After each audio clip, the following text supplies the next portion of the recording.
जैसे गायत्री मंत्र उसका जो देवता सविता है, तो इसी प्रकार से हम सब जो है ऋषि एक सूत्र दे देते हैं और सूत्र के माध्यम से हम उस बात को समझाते हैं, समझ जाते हैं।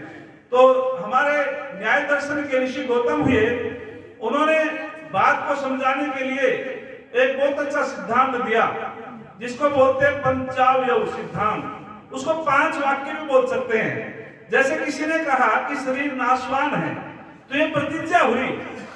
जैसे हमारे आचार्य लोगों ने कहा, ऋषियों ने कहा शरीर तो नाशवान है, तो ये क्या हुई? प्रतिज्ञा हुई। लेकिन फिर हेतु देना पड़ता है। हेतु में क्या बताया जाता है कि क्यों है भाई नाशवान? कोई प्रश्न कर सकता है। वेदों में प्रश्नोत्तरी शैली है और ये ऐसी शैली है कि इससे हम गूढ़ विषयों को भी सरलता से हृदयंगम कर सकते हैं, आत्मसात कर सकते हैं, समझ सकते हैं सहजता से। तो पूछा कि क्यों है ये नाशवान शरीर, तो वहां हेतु दिया गया कि ये जो है धर्म उत्पन्न वाला है, अर्थात ये जो शरीर उत्पन्न भी होता है संयोग से और ये विनाश की तरफ भी चला जाता है, इसीलिए वहां हेतु में बता दिया गया। फिर उदाहरण दिया जाता है, तो उदाहरण में जैसे कुंभकार कुम्हार घड़ा बनाता है और उस घड़े का रूप जब दे देता है कुम्हार, लेकिन वो नित्य नहीं है, वो कुछ समय के लिए भाई निरंजन जी हम देखते हैं समाप्त भी हो जाता है। तो इसीलिए जो कुम्हार घड़ा बनाता है और वो नित्य नहीं रहता, वो हमारी आंखों के आगे समाप्त भी हो जाता है, उसका नाश भी हो जाता है। ऐसे ही ये शरीर भी जो है नित्य नहीं है। नित्य जो है वो आत्मा है। 2 प्रकार के संबंध होते हैं, एक नित्य संबंध होता है, एक अनित्य संबंध होता है। अनित्य संबंध हमारा किससे है और नित्य संबंध हमारा किससे है? अनित्य संबंध हमारा संसार से है। पिता पुत्र का संबंध वो जो है नित्य नहीं भाई, कुछ समय के लिए है। माता का पुत्री का संबंध कुछ समय के लिए है। धन संपदा का संबंध कुछ समय के लिए है।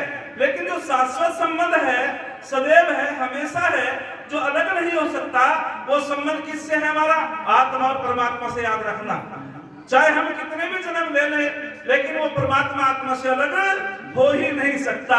ये नित्य संबंध है। तो वहां बता दिया गया उदाहरण देकर के, जैसे कुम्हार घड़े को बनाता है, वो घड़ा नित्य नहीं है, ऐसे शरीर भी जो है नित्य नहीं है। ये उत्पन्न भी हुआ है और उसका विनाश भी होगा, उसका नाश भी होगा। फिर आगे उदाहरण के बाद में आगे फिर उपनय और निगमन बता दिया जाता है, जैसे समझा दिया जाता है। जैसे वो घड़ा नित्य नहीं है, ऐसे शरीर भी नित्य नहीं है, इसका भी एक दिन नाश होगा। तो इसी सूत्र के माध्यम से मैं अपनी बात को आपके बीच में रखना चाहता हूँ। यजुर्वेद के 23वें अध्याय का 47वां मंत्र आता है और उसमें 4 प्रश्न किए गए हैं। और 4 प्रश्नों में सबसे पहला प्रश्न है कि सूर्य किम सूर्य समम ज्योति। हाँ जी, क्या कहा गया? किम सूर्य समम ज्योति, अर्थात सूर्य के समान किसकी ज्योति है? दूसरा प्रश्न किया गया किम समुद्र समम शरय, अर्थात समुद्र जैसा विशाल तालाब और कौन सा है, उसके बराबर ऐसा तालाब कौन सा है? और तीसरा प्रश्न किया गया किम पृथ्वी वर्ष्य, अर्थात पृथ्वी से भारी कौन है या पृथ्वी के समान क्या चीज है? और चौथा प्रश्न किया गया कस्य मात्रा ने विद्यते, अर्थात किसका परिमाण नहीं है, किसको नापा तोला नहीं जा सकता। ये बहुत दार्शनिक बातें हैं और ये इन बातों को देखो, ऋषि तो हम भी नहीं है, इसीलिए जब बात करोगे मेरा मन आपकी तरफ चला जाएगा और मेरा पहिया से उतरेगा तो गड़बड़ हो जाएगी। वो घनश्याम प्रेमी जी कहते हैं, कोई वक्त अपनी बात को भूल जाए तो श्रोता जो है वो नहीं कहता, बस ताली बजा दे और उसका उपहास करते हैं। ये बहुत कठिन काम होता है। सभा के बीच में भाई विद्वान, आगे विद्वान, पीछे विद्वान और बीच में हम जैसे व्यक्ति यदि बोलते तो बड़ी हिम्मत के साथ बोलना पड़ता है। और सामने विद्वान तो बात नहीं करेंगे, सुनो जरा, ये बात अच्छी नहीं है, आप शांत होकर बैठेंगे, कोई बात नहीं, प्रसाद बाद में खाएंगे, बैठिए आराम से, आंख बीच के बैठो, बैठना सीखो। पहले हमने स्कूल भी चलाया है, पता हमारे सूर्य समम ज्योति, क्या गजब की बात कही गई। ब्रह्म सूर्य समम ज्योति, यानी सूर्य के समान तो ब्रह्म है। अब यहाँ हम भ्रमित हो सकते हैं, ब्रह्म परमात्मा को भी कहा गया, लेकिन परमात्मा को तो अतुल्य अनुपम कहा गया शास्त्री जी। हजारों सूर्य मिलकर के भी हजारों सूर्य मिलकर के भी उस ब्रह्म की समानता नहीं कर सकते। लेकिन ब्रह्म के और भी के अर्थ निकलते हैं। ब्रह्म सूर्य को भी कहा गया प्रकरण के हिसाब से, ब्रह्म आत्मा को भी कहा गया, ब्रह्म ज्ञान को भी कहा गया, ब्रह्म वेद को भी कहा गया, अन्नमय प्राण ब्रह्म अन्न को भी कहा गया। जो अपने क्षेत्र में बड़ा है उसको ब्रह्म कहा गया। लेकिन यहाँ हम किसका अर्थ लेंगे? तो यहाँ अर्थ लेंगे हम तत्व ज्ञान का। किसका अर्थ लेंगे जी? तत्व ज्ञान का। प्रकरण देखना पड़ता है, तो प्रकरण के हिसाब से यहाँ पता चला कि जो सूर्य के समान है वो तत्व ज्ञान है। जैसे सूर्य जब उदित होता है, सूर्य के उदित होने पर हम सारे कार्य को ठीक प्रकार से कर लेते हैं। जो हमारे कार्य है हम अपनी वस्तु को ठीक प्रकार से देख लेते हैं। अंधेरे में हम उन वस्तुओं को देख नहीं पाते, हमारा संसार का कोई भी कार्य संपन्न नहीं हो सकता।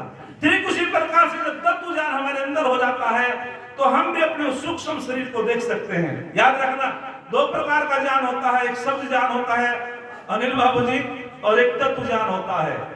शब्द ज्ञान क्या होता है? सत्य बोलना चाहिए, बोलते हैं नहीं।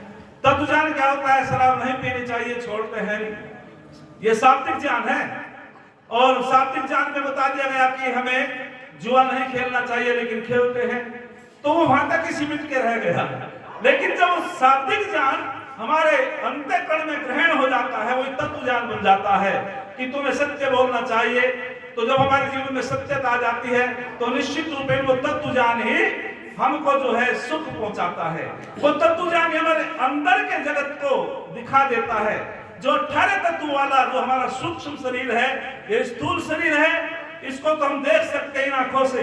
लेकिन मैं आपसे पूछना चाहता हूं, क्या इंद्रियों को भी तुम इन आंखों से देख सकते हो? क्या मन को भी आंखों से देख सकते हो? क्या आत्मा को भी आंखों से देख सकते हो? क्या परमपिता परमात्मा की भी आंखों से देख सकते हो? तो पता चला नहीं भाई, इन आंखों को देखने के लिए तो तत्व ज्ञान की आवश्यकता होती है। बिना तत्व ज्ञान के हम देख ही नहीं सकते। एक प्रकरण मेरे याद आया, इसी प्रकरण में कहते हैं कि एक बार महाराजा जनक के दरबार में महर्षि याज्ञवल्क्य थे और उन्हें एक शंका हुई। उन्होंने कहा कि मैं पूछना चाहता हूं ऋषिवर, हम किसकी ज्योति से देखते हैं? उन्होंने कहा सूर्य की ज्योति से देखते हैं। यदि सूर्य ना हो, मैं आपसे भी प्रश्न करता हूं, देखो जब हम पूछते हैं किसकी ज्योति से देखते हैं तो सब बताते आंखों से देखते हैं। अरे जब सूर्य नहीं होता, अंधेरी रात होती है, कभी कभी घनघोर बिल्कुल अंधेरा छा जाता है, आंख तो हमारी तब भी रहती है, लेकिन हम पड़ोस के व्यक्ति को भी देख नहीं सकते। तो पता चला सूर्य की ज्योति से देखते हैं। यदि सूर्य ना हो कि चंद्रमा की ज्योति से देखते हैं। यदि चंद्रमा भी ना हो, अग्नि की ज्योति से देखते हैं।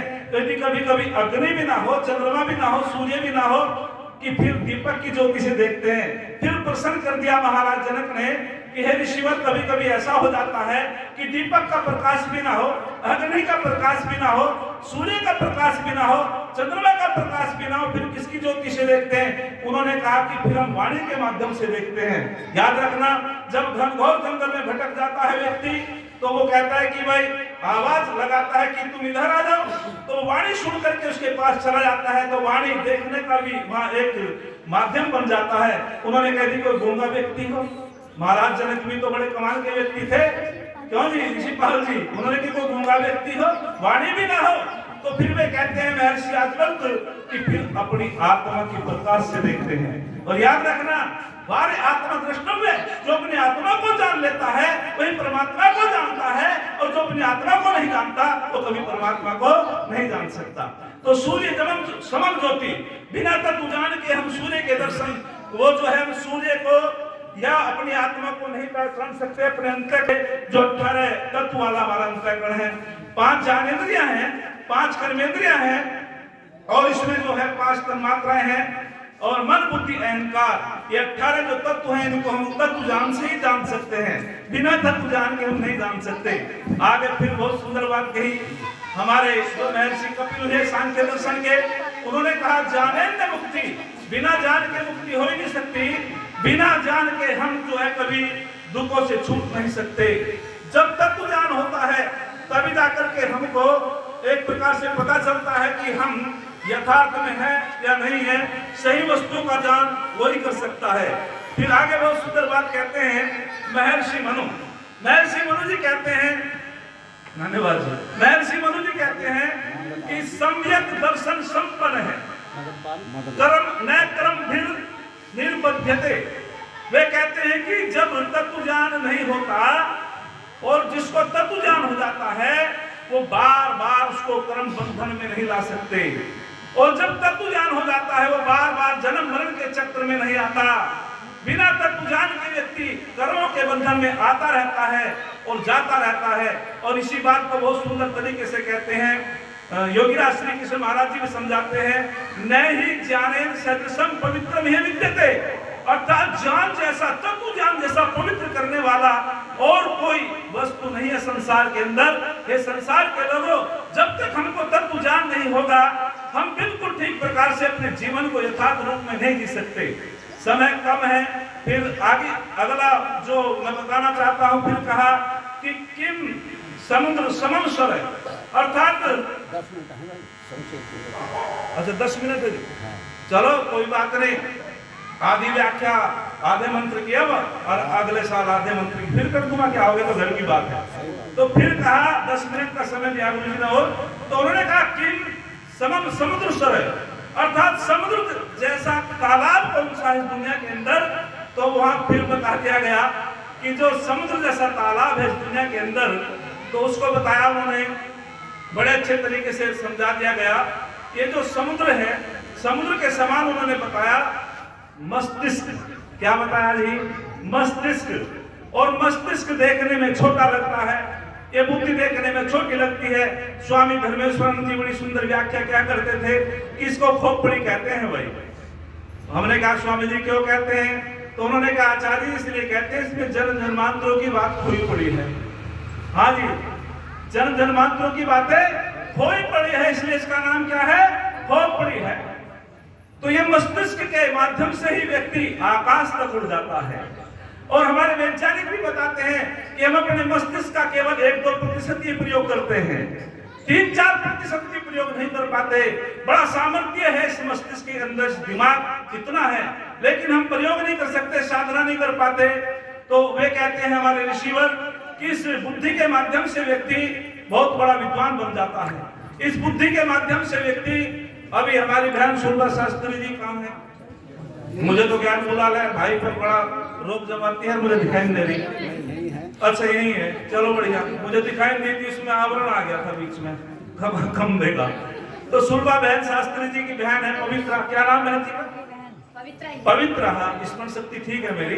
तो पवित्रा ने यजुर्वेद को कंठस्थ किया और उसको सम्मान दिया गया था। यह बुद्धि का ही कमाल था। आप सुरभा शास्त्री को देखते होंगे, लेकिन पवित्रा बहन को मैं जानता हूँ। उसने जब यजुर्वेद को कंठस्थ किया गुरुकुल चोटीपुरा की स्नाति का, और उसने सारा वेद सुना दिया था, तो वहां जो उसको सम्मान दिया गया था। और बहन जी को सम्मान नहीं दिया गया, पूरे भारत को सम्मान दिया गया था। जोरदार ताली से स्वागत करो। पूरे राष्ट्र का सम्मान हुआ था। ये बुद्धि का जो कमाल था। बुद्धि के माध्यम से व्यक्ति बहुत ऊंचाइयों को छू जाता है, बड़ा वैज्ञानिक बन जाता है, ऋषि बन जाता है। तो इसीलिए ये जो बुद्धि है ये बहुत बड़ा एक विशाल तालाब है, और इसमें बहुत बड़ी बड़ी बातें, बड़े बड़े सिद्धांत छुपे हुए हैं। तो गुरुजी ने जो मुझको समय दिया था, मैं उसी के अंतर्गत अपनी बात कहकर के वाणी को विराम दूंगा। तो कहने का मतलब ये है, हमको वेद का अध्ययन करना चाहिए। वेद सरस्वती विद्याओं का पुस्तक है। वेद का पढ़ना पढ़ाना सब आर्यों का परम धर्म है। जैसे वेद, जैसे एक माता अपने छोटे बच्चे को व्यवहार सिखाती है, अनेक शैलियां सिखाती है, और उसको जो है शुरू के वर्ण व्यंजन सिखा देती है, बोलना सिखा देती है, ठीक उसी प्रकार से वेद माता ने भी हमको एक प्रश्नोत्तरी शैली दी है, और वो प्रश्नोत्तरी शैली से हम गूढ़ विषयों को भी सहजता से समझ जाते हैं। तो वेद को माँ भी कहा है, और इस दुनिया के अंदर जिसने वेदों का सम्मान किया है या जिसके वैदिक सिद्धांत हुए हैं, वही आस्तिक माना जाता है। नास्तिक को वेद निंदक है। एक ही वाक्य में कह दिया गया, जो वेदों की निंदा करता है, जो वेदों की आलोचना करता है, वही तो नास्तिक है इस दुनिया के अंदर। वो उसी को तो नास्तिक कहा है, उसको पाप लगता है। तो हम सबको वेदों का सम्मान करना चाहिए। ऋषि दयानंद से पूछा गया एक बार, सूर्यकांत त्रिपाठी निराला जी, और वे बड़े उनके अनन्य भक्त थे। तो सूर्यकांत त्रिपाठी निराला जी ने स्वामी दयानंद का चित्र अपने कक्ष में टांगा हुआ है। वहां लोगों ने कहा तुम स्वामी जी में बड़ी श्रद्धा रखते हो, क्या बात है, क्या इसलिए श्रद्धा रखते हो उसने नारी जाति का उत्थान किया? बोले नहीं। क्या इसलिए श्रद्धा रखते हो उन्होंने अंधविश्वास का पाखंड का खंडन किया? बोले मैं इसलिए भी श्रद्धा नहीं रखता। क्या इसलिए श्रद्धा रखते हो कि स्वामी जी ने जो है छूतों का उद्धार किया? बोले मैं इसलिए भी श्रद्धा नहीं रखता। बोले और किस लिए श्रद्धा रखते हो?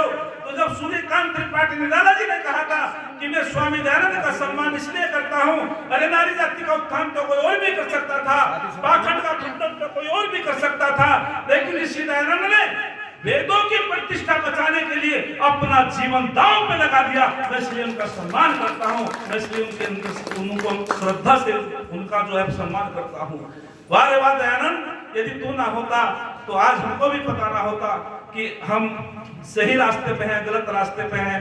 तो मैं इस व्याख्यान को एक छंद कह करके विरमित करूंगा और अपनी 5 मिनट में जो पंक्ति जरूर बोल लूंगा मैं, क्योंकि समय के अंतर्गत अपनी बात हो जाएगी।